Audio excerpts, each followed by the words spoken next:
जय हिंद दोस्तों। आपका स्वागत है आपके अपने यूट्यूब चैनल यूपी रोजगार 9 में। हम लोग RRB NTPC RRB group D के लिए प्रैक्टिस सेट हल कर रहे हैं। इसमें से आज हमारा सेट नंबर है 7। इससे पहले हम लोग 6 सेट कर चुके हैं। ये सेट जो है PYQ यानी पिछले वर्षों में जो रेलवे की एग्जाम में आए हुए हैं उन्हीं पर आधारित हैं। ठीक है, इन पर जितने भी प्रश्न आते हैं उनके शॉर्टकट और जो ट्रिक्स होते हैं अच्छे से अच्छे हम इस पर सारे प्रश्न हल करते हैं। ठीक है दोस्तों, तो हम लोग प्रारंभ करते हैं। आज का हमारा पहला प्रश्न क्या है हम लोग चालू करते हैं। ठीक है, देखते हैं पहला प्रश्न हमारा आज का क्या है। पहला प्रश्न है यदि यदि संख्या यदि संख्या 9 3 4 ए 6 2 8 1 1 3 से भाज्य है 3 से भाज्य है और ए ए न्यूनतम धनात्मक पूर्णांक है तो a-2 into a-1 into a+1 into a+2 into a+3 into a+4 बराबर क्वेश्चन मार्क। यानी इसका हमें मान बताना है। इसके ऑप्शन है, पहला ऑप्शन है 5004। इसको ऑप्शन को दूर लिखते हैं थोड़ा सा, ठीक है, यहाँ लिखते हैं। पहला option 5004, option number B 5040, option number C 4050, option number D 5400। ठीक है, अब हम इसे हल करते हैं। सबसे पहले देखते हैं क्या है। सवाल कह रहा है यदि संख्या 9 3 4 ए 6 2 8 1 3 से भाज्य है और ये न्यूनतम धनात्मक मान है। ठीक है, तो ये संख्या का मान क्या है। सबसे पहले देखते हैं 3 की भाज्यता का नियम क्या है। 3 की भाज्यता के नियम में अंकों का जो योग होगा वो हमारा 3 से पूरा कटना चाहिए। ठीक है, सबसे पहले देखते हैं 3 से ये कट जाएगा, 3 से ये भी कट जाएगा और इधर आ जाए 1 और 8, ये 9 हो जाए, ये भी कट जाएगा, इधर 6 भी कट जाएगा और 4 और 2 ये 6 कट जाएगा, तो केवल ए बचा। ए का न्यूनतम धनात्मक पूछा है। यहाँ अगर धनात्मक ना कहता तो 0 भी ले सकते थे, लेकिन धनात्मक का है तो 0 नहीं सकते। तो ए से 3 से कटने में छोटी संख्या कौन सी है, 3। यानी ए का न्यूनतम मान कितना ले सकते हैं हम, 3। तो यहाँ 3 रख सकते हैं। यहाँ जब हम 3 रखेंगे तो 3 में 2 जाएगा कितना बचेगा, 1 इंटू 3 में 2 जाएगा कितना बचेगा, 2। 3 में 1 जाएगा, 2 बचा यहाँ, ठीक है, और यहाँ 3 आ जाएगा इंटू 3 में 1 जोड़ो कितना आएगा, 4। यहाँ 3 में 2 जोड़ो कितना आएगा, 5। यहाँ 3 में 3 जोड़ो 6 आएगा, यहाँ 3 में 4 जोड़ो कितना आएगा, 7। ये क्या लिखा है, इस सब का गुणा चाहिए। तो एक तरह से देखो तो लिखा है फैक्टोरियल 7, और फैक्टोरियल 7 का मान कितना होता है, 5040। यही हमारा आंसर है। कौन सा ऑप्शन है इसका, ऑप्शन नंबर बी 5040, यही हमारा इसका आंसर है। ठीक है, अगला प्रश्न देखते हैं हम लोग। ठीक है, देखते हैं दूसरा प्रश्न नंबर दूसरा हमारा प्रश्न क्या है। कह रहा है यदि किसी निश्चित राशि प्रश्न नंबर दूसरा, यदि किसी निश्चित राशि पर दूसरे वर्ष का अर्जित ब्याज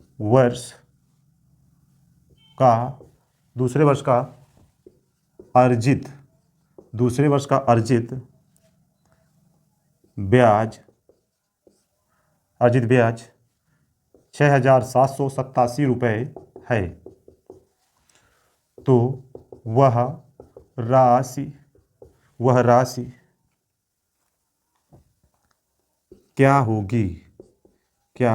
होगी जबकि ब्याज दर 10% चक्रवृद्धि वार्षिक रूप से संयोजित की जाती है। यदि किसी निश्चित दर पर दूसरे वर्ष का अर्जित ब्याज 6,787 रुपये है, तो वह राशि क्या होगी जबकि ब्याज दर 10% चक्रवृद्धि वार्षिक रूप से संयोजित की जाती है। यानी इसमें कह रहा है कि टाइम तुम्हें दिया कितना, 2 वर्ष, टाइम 2 वर्ष, रेट कितना दिया है हमें, 10% वार्षिक, 10% वार्षिक। ठीक है, और कैसा, चक्रवृद्धि ब्याज पर, और इससे हमें निकालना है पी, पी का मान ज्ञात करना है। और हमें चेक कर दिया यानी CI दिया है, क्या दिया है CI 6,787 रुपये। कौन सा दिया है? सेकेंड वर्ष का CI दिया हमें, दूसरे वर्ष का CI दिया है। ठीक है, तो सबसे पहले देखते हैं 2 वर्ष के लिए। अगर 1 साल है तो रेट 10% है, 2 साल है तब भी 10% है, तो 10% से कितना निकाल देता है? 10% से निकाल लेते हैं हम x प्लस वाई से, x plus y x y बटे 100 से। इससे निकालेंगे तो हम कितना आ जाएगा? ये 10 प्लस 10 इंटू 10 बटे 100। यहाँ से आ जाए 20, इससे काटेंगे कितना आएगा? 21। यानी रेट कितना? 21% ब्याज मिलेगा 2 साल में, 10% की दर पर, 10% की दर से 2 साल में 21% ब्याज मिलेगा। जबकि वो कहा दूसरे, तो पहले साल तो हमें ब्याज 10% मिलेगा, पहले साल 10% मिलेगा, तो दूसरे साल कितना मिले कि 2 साल में 21 हो जाए, तो हम यहाँ से घटा देंगे कितना मिलेगा? यानी x% कितना? 11 आएगा। कितना ब्याज मिलेगा? 11%। यानी 11% का मान हमको दिया गया है। कितना? 11% का मान दिया गया है 6,787। तो इसे 1% का मान कितना आएगा? 11 छक्का 66, कितना बचा? 1, 11 का नाम 11 बचा 7, 11 7 70। हमको चाहिए प्रिंसिपल कितना होता है? 100। मूलधन कितना होता है? 100%। यहाँ से 100% कितना आ जाएगा? 2 जीरो लगा देंगे, 61,700। कितना आएगा? 61,700। इसके ऑप्शन हम नहीं लिखा, भूल गए थे। ठीक है, इसको देख लेना, कितना आया? 61,700। ठीक है, अगला प्रश्न हम लोग देखते हैं, प्रश्न नंबर 3। हमारा प्रश्न नंबर 3 क्या है? प्रश्न नंबर 3 भी देखते हैं हम लोग। प्रश्न संख्या 3, प्रश्न नंबर 3 में रहा प्रश्न नंबर 3, मूल बिंदु से रेखा 6x माइनस 8y प्लस 5 बराबर 0 की लंबवत दूरी ज्ञात करो। इसके ऑप्शन क्या है? पहला ऑप्शन इसका 3 इकाई, ऑप्शन नंबर बी 2 इकाई, सी 1 इकाई, ऑप्शन नंबर डी 0.5 इकाई। ठीक है, 0.5 इकाई, ये देखना है। मूल बिंदु से रेखा 6x माइनस 8y प्लस 5 बराबर 0 की लंबवत दूरी ज्ञात करें। ठीक है, इसका क्या होता है? बिंदु, इसके लिए एक सूत्र होता है, ये हम लोग देख सकते हैं। बिंदु, कोई भी बिंदु है, बिंदु x1, y1 से रेखा ax plus by plus c बराबर 0 पर डाले गए लंब की लंबाई,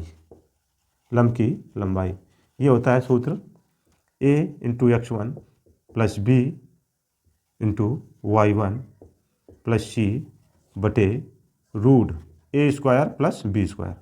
ये सूत्र होता है। अब यहाँ मूल बिंदु बोला है, तो मूल बिंदु क्या होते हैं?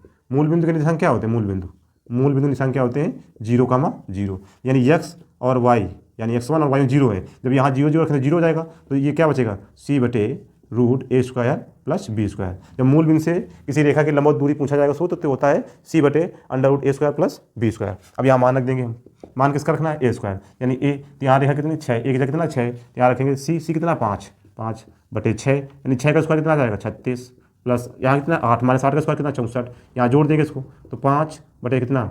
यहाँ आ जाएगा 100 से रूट लेंगे कितना आएगा? 10, और 5 में 10 से भाग कितना आया? 0.5। कितना है? 0.5। इसका आंसर कितना आया? 0.5। आंसर नंबर डी हमारा सही हो गया। ठीक है, अगला प्रश्न देखते हैं हम लोग, प्रश्न नंबर 4। अगला प्रश्न हमारा है 4, प्रश्न संख्या 4 देखते हैं हम लोग। प्रश्न नंबर 4, प्रश्न संख्या 4 में क्या है? प्रश्न संख्या 4 में एक चित्र दिया गया है। ठीक है, दिए गए चित्र में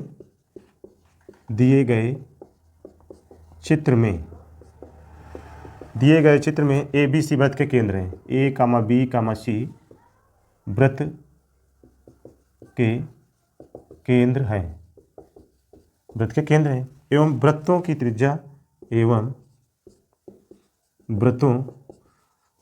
त्रिज्या 4 सेंटीमीटर है। तो त्रिभुज ABC का परिमाप बताओ। ऑप्शन है, option A 16 metre, option B 12 metre, option C 24 metre, option D 25 metre. सबसे पहले इसका चित्र बनाते हैं। चित्र बना हुआ है, इसमें मिलेगा हमको। ठीक है, तो हम चित्र बनाते हैं। सबसे पहले एक त्रिभुज बनाते हैं ये। ठीक है, सबसे पहले एक त्रिभुज बनाते हैं, इसे कहते हैं ए, इसे बी, इसे सी। ठीक है, और तीनों में तुमको बोला है 4 सेंटीमीटर त्रिज्या के जो एक वृत्त है, 4 सेंटीमीटर, यहाँ से चाप लगाते हैं, यहाँ से ऐसे एक 4 सेंटीमीटर का वृत्त ये बनाते हैं। इधर से बनाते हैं, यहाँ से बनेगा, यहाँ से भी 4 सेंटीमीटर यहाँ से बन जाएगा। अब इधर से बनाएंगे तो ये इसको छूता हुआ यहाँ से चला जाएगा 4 सेंटीमीटर। यानी इन सभी वृत्तों की त्रिज्या कितनी यहाँ से स्पर्श करता हुआ है, ये 4 है, ये भी 4 है, ये भी 4 है, ये भी 4 है, ये भी 4 है, ये क्योंकि वृत्त की त्रिज्या है। सभी वृत्त की त्रिज्या कैसी है, समान है, 4 4। और बताइए त्रिभुज की भुजा कितनी हो जाएगी, ये कितनी हो जाएगी 8, ये भी कितनी हो जाएगी 8, ये भी कितनी हो जाएगी 8। यानी ये त्रिभुज कौन सा बन जाएगा, समबाहु त्रिभुज। कौन सा, समबाहु त्रिभुज। और त्रिभुज का परिमाप होता क्या है, त्रिभुज का परिमाप पेरीमीटर, परिमाप क्या होता है, सभी भुजाओं का योग। तो तीनों भुजा हैं, तीनों भुजा बराबर हैं, तो 8 + 8 + 8 बराबर कितना आ जाएगा, 24 मीटर। कितना आया, 24 मीटर। यही हमारा आंसर है। प्रश्न नंबर 4 का ऑप्शन नंबर हमारा सी। ठीक है, option number C, option number C. इसे हिसाब करते हैं फिर से। अगला प्रश्न है 5। प्रश्न संख्या हमारी 5 है। प्रश्न नंबर 5 क्या है, त्रिकोणमिति का प्रश्न है। ठीक है, त्रिकोणमिति में देखते हैं हम प्रश्न संख्या 5 देखते हैं। प्रश्न नंबर 5, tan 15 अंश इंटू tan 25 अंश इंटू tan 45 अंश इंटू tan 65 अंश इंटू tan 75 अंश, इसके बराबर हमें ज्ञात करना है। इसका मान क्या होगा। इसके ऑप्शन दिए गए हैं। इसका ऑप्शन क्या है, पहला ऑप्शन है 1, दूसरा ऑप्शन है 2, तीसरा ऑप्शन है √3, चौथा ऑप्शन है 1/2। ठीक है, इसके ऑप्शन ये दिए गए हैं। इसमें हमको एक चीज़ ध्यान रखना होता है, इसमें सूत्र क्या होता है, कॉन्सेप्ट क्या होता है इसका सूत्र। कहीं पर भी यदि यदि a + b बराबर 90, a + b बराबर 90, तो tan a into tan b बराबर 1 हो जाता है। यानी इन दोनों कोणों का योग अगर 90 है तो इसका पूरा इस समीकरण का पूरा मान 1 हो जाता है। ठीक है, अब यही हम लगाएंगे इसमें। सबसे पहले 15 और 75 कितना हो जाएगा, 90 हो जाएगा। तो ये दोनों कट जाएंगे यहाँ से। इसका मान कितना आ जाएगा, 1। tan 25 और tan 65 ये हो जाएगा 90, तो इसका मान 1 हो जाएगा। इसको काट लेते हैं दोनों जोड़ा से। और tan 45 का मान कितना होता है, 1। इन सभी गुणा कितना आएगा, 1। इसका आंसर कितना आया, 1। ठीक है, याद करने वाली चीज़ क्या है जी, यदि a + b बराबर 90 है तो tan a into tan b बराबर कितना आएगा, 1। ठीक है, 1 आ जाएगा। अगला प्रश्न देखते हैं हम लोग, प्रश्न नंबर 6। प्रश्न नंबर 6, जितने भी प्रश्न हैं हम इस सीरीज में मैथ के सारे टॉपिक से एक एक करके प्रश्न लेते हैं जो पिछली परीक्षाओं में आए हुए हैं, और उनके हल भी हम बहुत शार्ट तरीके से करने की कोशिश करते हैं। ठीक है, देखते हैं अगला प्रश्न नंबर हमारा 6, प्रश्न संख्या 6। इसमें क्या है, प्रश्न संख्या 6 है, माना कि XYZ 3 अंकों की एक संख्या, XYZ 3 अंकों की एक संख्या है जहाँ x + y + z 3 से भाज्य नहीं है, 3 से भाज्य नहीं है, तब 3 से भाज्य नहीं, तब x y z + y z x + z x y भाज्य नहीं होगा। यानी किससे भाज्य नहीं होगा, ये हमें ज्ञात करना है। इसके ऑप्शन हैं, ऑप्शन नंबर ए 3 से, ऑप्शन नंबर बी 9 से, ऑप्शन नंबर सी 37 से, और D number x + y + z। इससे कह रहा है, इससे कौन सा ऐसा नंबर है जो इसे भाग नहीं देगा पूरा काटने से। ठीक है, इससे कट जाएगा, लेकिन इसमें कौन सा नंबर ऐसा है जो इससे पूरा तरह से नहीं कटेगा। ठीक है, ये हमें देखना है। 3 अंकों की एक संख्या है। सबसे पहले क्या है, 3 अंकों की संख्या ये है, ये 3 से भाज्य है। ये संख्या 3 से भाज्य नहीं है। अब इसको हमको हल करना है। ठीक है, देखते हैं। सबसे पहले क्या करें, 3 से संख्या भाज्य नहीं होती, हम कोई भी संख्या मान सकते हैं। तो हम मान सकते हैं, सबसे पहले 124 संख्या मान ली हमने। 3 अंकों की संख्या 124, कोई भी संख्या मान सकते हैं जो इस समीकरण को संतुष्ट करती हो, यानी संख्या 3 से नहीं कटनी होनी चाहिए। ठीक है, तो 124 लिया। ये x y z, x का मान। अब y z x, यानी y कितना है हमारे पास, यहाँ y, यहाँ x y z, ये x का मान है, ये y का मान है, और ये z का मान है। दूसरा समीकरण क्या है, y z x, तो y की जगह कितना है 2, तो यहाँ 2 रख देंगे। z की जगह कितना है 4 रख देंगे। x की जगह कितना है 1 रख देंगे। तीसरा समीकरण z x y, तो z की जगह कितना है 4, z x y, तो x कितना है 1, y कितना है हमारा 2। अब इनको जोड़ना है, ये कितना आएगा 7, इधर कितना आएगा, ये भी 7, ये भी 7, कितना जोड़ के मिला 7। ठीक है, 777। अब इसे हमें कैसे लिखना है, 7 इंटू, इसको बाहर लिखेंगे हम, 7 इंटू बाहर। अब ये नंबर कौन सा है जिसको जोड़ा है हमने, जोड़ने के बाद ही प्राप्त होगा, तो यहाँ लिख दिया कितना, 3 इंटू, इसको हम क्या लिख सकते हैं, 777 को लिख सकते हैं 7 इंटू 111, ठीक है, 7 इंटू 111। अब इसे क्या लिखेंगे, इसको लिख सकते हैं 3 इंटू 37, यही तो लिख सकते हैं, 3 इंटू 37। अब हमसे पूछा किससे भाज्य नहीं है, तो ये हमें देखना है। देखो 3 आ गया इसमें, ये संख्या 3 से भाज्य हो जाएगी, 3 से भाज्य हो जाएगी। अब इसमें 7 भी आ गया, तो 7 क्या है, 7 अंकों का योग है, यानी 1 2 4 लिया है, तो यहाँ रखेंगे 1, यहाँ रखेंगे 2, यहाँ रखेंगे 4, तो इसको जोड़ेंगे कितना आएगा, जोड़ देंगे कितना है, 7, यानी संख्या 7 से भी कट जाएगी, 7 से भी कट जाएगी। 37 बीच में आ गया, 37 से बीच में कट जाएगी, 37 से भी एक संख्या कट जाएगी, ठीक है, 37 से भी कट जाएगी। अब एक्स प्लस वाई जेड, यानी ये 7 यही एक्स प्लस वाई जेड हो जाएगा, 1 2 और 4 जोड़ेंगे तो ये तो 7 है, इससे भी कट जाएगी। तो बच्चा कौन सा नंबर हमारा, 9, तो यानी हमारा आंसर कौन सा आ जाएगा, ये हमारा आंसर आ जाएगा कितना, ऑप्शन नंबर हमारा बी, ये संख्या 9 से नहीं कटेगी। ऑप्शन नंबर कौन सा, बी, ऑप्शन नंबर बी। 6 का प्रश्न नंबर का आंसर कौन सा आया, बी, ये इससे नहीं कटेगी, ठीक है, इसे देख लेना, ये अच्छा प्रश्न, एक बार ये कई परीक्षाओं में पूछा गया प्रश्न, ठीक है। देखते हैं हम लोग अगला प्रश्न। अगला प्रश्न हमारा है प्रश्न नंबर 7, ये प्रश्न क्या 6 थी, प्रश्न नंबर 7 नंबर प्रश्न में देखते हैं हम लोग कैसे हल करना है इसे। सबसे पहले इसे नोट करते हैं, कह रहा है निम्न से कौन सी बड़ी संख्या है, प्रश्न संख्या 7, निम्न में से कौन सबसे बड़ी संख्या है, कौन सबसे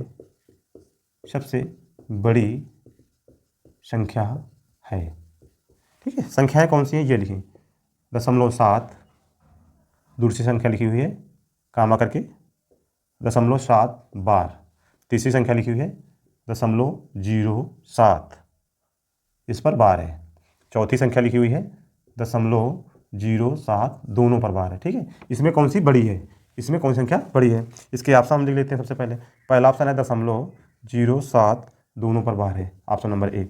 ऑप्शन नंबर बी देखते हैं, 0.07 केवल 7 पर बार है। ऑप्शन नंबर सी देखते हैं 0.7 बार है। ऑप्शन नंबर डी देखते हैं 0.7 है। इसमें से कौन सी बड़ी संख्या है, ठीक है, ये बार वाला प्रश्न है। बार वाला क्या होता है, जितने अंक पर बार लगा होता है वो अंक बार बार रिपीट होता है, इसलिए उसको रोकने के लिए बार लगा दिया था। जैसे ये लिखा है 0.7, ये बराबर होगा 0.7, इसके बाद जीरो, कितने भी जीरो लगा सकते हैं, कोई मतलब नहीं। अब 0.7 बार, इसका मतलब है दशमलव तो लगेगा, यानी ये 7 7 7 7 डाट डाट ही चलता चला जाता है, ठीक है, दशमलव के बाद। आगे आते हैं ये वाला, इसमें कितने लिखा 0.07 बार, केवल इसमें बार, तो ये जीरो पहले दशमलव लगे, जीरो लिख जाएगा, फिर इसके बाद 7 7 7 बार बार आ जाएगा। इसी प्रकार इसको लिखें 0.07, ये दोनों पर बार है, यानी ये दशमलव के बाद ये दोनों 0.7 0.7 0.7, ये अंक बार बार रिपीट होंगे। अब इसमें देख लेते हैं कौन सबसे बड़ा है, सबसे बड़ा नंबर कौन सा, सबसे पहला दशमलव के बाद कौन सबसे बड़ा है, ये 0 0 छोटा हो जाएगा, इसमें 7 है, इसमें 7 है, दूसरा अंक इसमें कितना आ गया 0, इसमें 7, यानी ये सही हो 0.7 बार, 0.7 बार, 0.7 बार, ऑप्शन नंबर सी, 0.7 बार, ऑप्शन नंबर सी, ये इसका सही आंसर है, ठीक है। देखना इसको, ये भी अच्छा प्रश्न है, ठीक है। अगला प्रश्न देखते हैं हम लोग 8, प्रश्न नंबर 8 क्या है, प्रश्न नंबर 8 देखते हैं हम लोग, प्रश्न संख्या 8 नंबर में क्या है, यदि y + 1/y बराबर 4 हो तो y की पावर 6 + 1/y की पावर 6 का मान बताओ, का मान बताइए, ठीक है, का मान बताइए। ऑप्शन इसके लिखते हैं, पहला ऑप्शन है 2702, दूसरा ऑप्शन 2704, फिर 4096, फिर अगला ऑप्शन है 2706। ये है ए नंबर, ये है बी, ये है सी, ये डी, ठीक है। अगला देखते हैं कैसे लाते हैं, ठीक है। हमको 6 लाना है, तो 6 लाने के लिए क्या करेंगे, सबसे पहले इसमें स्क्वायर करें या क्यूब करें, दोनों से भी हमारा आंसर आ जाएगा, हम जो भी लगाएं वो हो जाएगा, दोनों से आ जाएगा, चाहे स्क्वायर करें या क्यूब करें। तो हम लोग सबसे पहले क्या करते हैं, इसका स्क्वायर कर लेते हैं, ठीक है, स्क्वायर कर लेते हैं। स्क्वायर करेंगे तो दोनों पक्षों को वर्ग करेंगे, दोनों पक्षों को वर्ग करेंगे तो इससे क्या बनेगा, दोनों पक्षों का वर्ग, ठीक है। ये लिखने के लिए हम कर रहे हैं, आपको समझाने के लिए, ठीक है।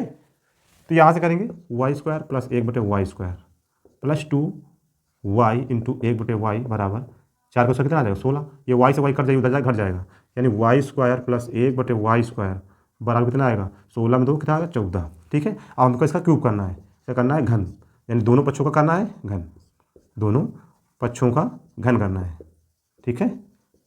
दोनों पक्षों का घन करेंगे तो यहाँ कितना आ जाएगा y की पावर 6 + 1/y की power 6 + 3y² × y square into y square plus 1/y² बराबर 14 घन कितना होता है 2744, कितना 2744, ये कट जाएगा। ठीक है, यहाँ से हमको इतना मान चाहिए, इसको रोक लो, यहाँ +3 और इसका मान कितना है 14, इसमें गुणा करके 14 42 आ जाएगा। ठीक है, 14 यहाँ रखेंगे हम तो कितना आएगा 42, यहाँ 2744 है, ये 42 इधर जाएगा घट जाएगा, तो 42 में जब घट जाएगा कितना आ जाएगा इसका आंसर 27 42 घट जाएगा, तो इसका आंसर आ जाएगा 2702, कितना आएगा 2702, ये इसका आंसर आ जाएगा। ऑप्शन नंबर कौन सा इसका सही होगा 2702 यानी बी, ऑप्शन नंबर ए। ठीक है, ऑप्शन नंबर ए इसका सही है।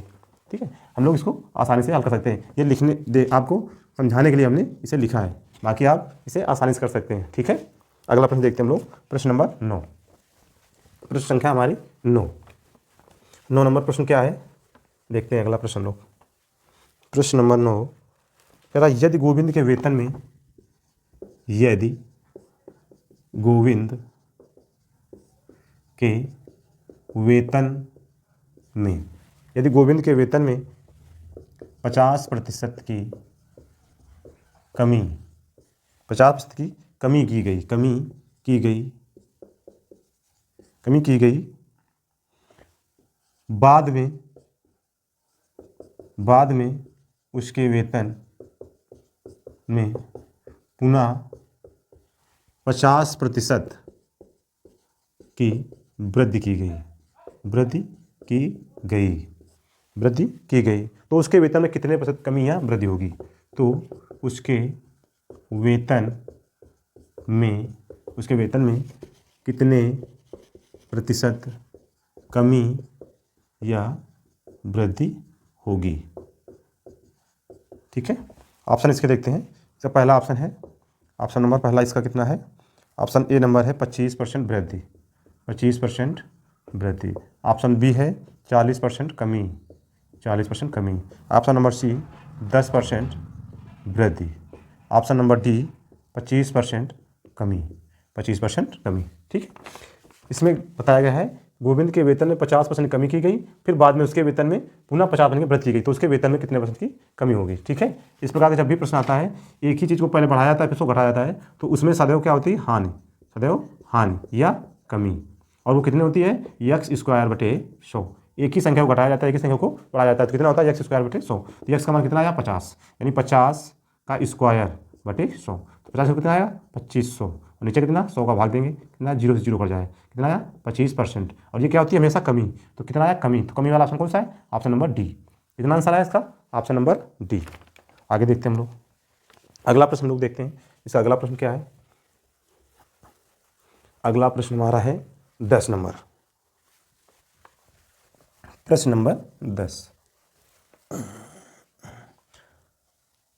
ए और बी किसी काम को, ए और बी किसी काम को क्रमशः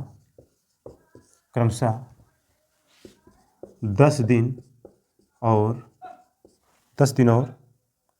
40 दिन में कर सकते हैं, 40 दिन में कर सकते हैं,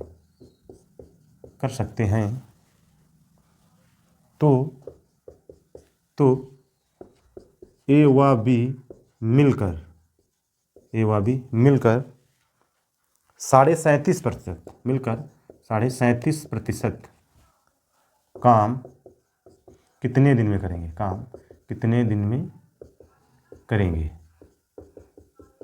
में करेंगे, ऑप्शन पहला 6 दिन, दूसरा ऑप्शन 3 दिन, तीसरा ऑप्शन 10 दिन, चौथा ऑप्शन डी नंबर 2.5 दिन। ठीक है, ए और बी किसी काम को क्रमशः 10 दिन और 40 दिन में कर सकते हैं, तो दोनों मिलकर 37.5% काम कितने दिन में करेंगे। ठीक है, तो हम लोग हल करते हैं, ए और बी, ए करता है 10 दिन में, बी 40 दिन में, हम लेते हैं इसका लासा, कितना आएगा 40। यदि पूरा काम 40 है और इसे 10 दिन काम करने में लगता है, ये एक दिन में कितना काम करेगा 4। ये पूरा काम कितना 40 है इसका, और ये एक दिन कितना पूरा काम करने में कितना 40 दिन लेता है, तो 40 का भाग इसमें कितना एक बार, यानी इसका एक दिन का कितना आ गया 4। हमको काम कितना करना है 37.5%, यानी 4, इन दोनों का काम कितना है, ए और बी का एक दिन का काम कितना आएगा, ए और बी काम एक दिन में 4 कर रहा है, ये एक, तो ये दोनों एक दिन में 5 काम, एक दिन का काम है ये। ठीक है, एक दिन में ए प्लस बी का काम कितना है, 5 काम करते हैं। ठीक है, हमें कराना कितना 40, 40 नहीं करना 37.5, तो 40 का 37.5, 37.5 होता है 3/8, तो यहाँ 3/8 लिख देंगे। तो 8 से काटेंगे कितना आएगा ये 8×5 = 40, कितना है 15 काम, यानी 15 काम कराना है। ये दोनों काम करते हैं एक दिन में 5, तो 15 काम करने में कितना समय लगेगा, 5 से भाग कितना है 3 दिन, कितना समय लगेगा 3 दिन। ठीक है, तो कितना आंसर है 3 दिन। तो ऑप्शन नंबर इसका बी, ऑप्शन नंबर बी। अगला प्रश्न देखते हैं हम, प्रश्न नंबर 11। ये प्रश्न संख्या कौन सी थी 10। अगला प्रश्न है प्रश्न नंबर हमारा 11। इसे देखते हैं हम लोग कैसे हल करेंगे। प्रश्न नंबर 11 क्या है, लिखते हैं पहले। एक वृत्त के केंद्र एक ही ओर स्थित, एक वृत्त के केंद्र के एक ही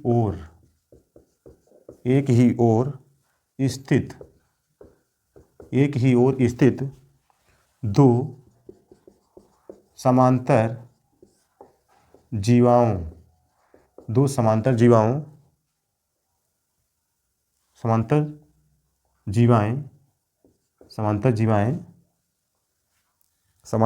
12 सेंटीमीटर और 20 सेंटीमीटर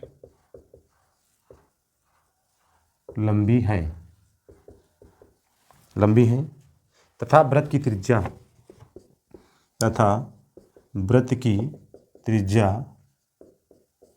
5√13 सेंटीमीटर है, तो जीवाओं के बीच की दूरी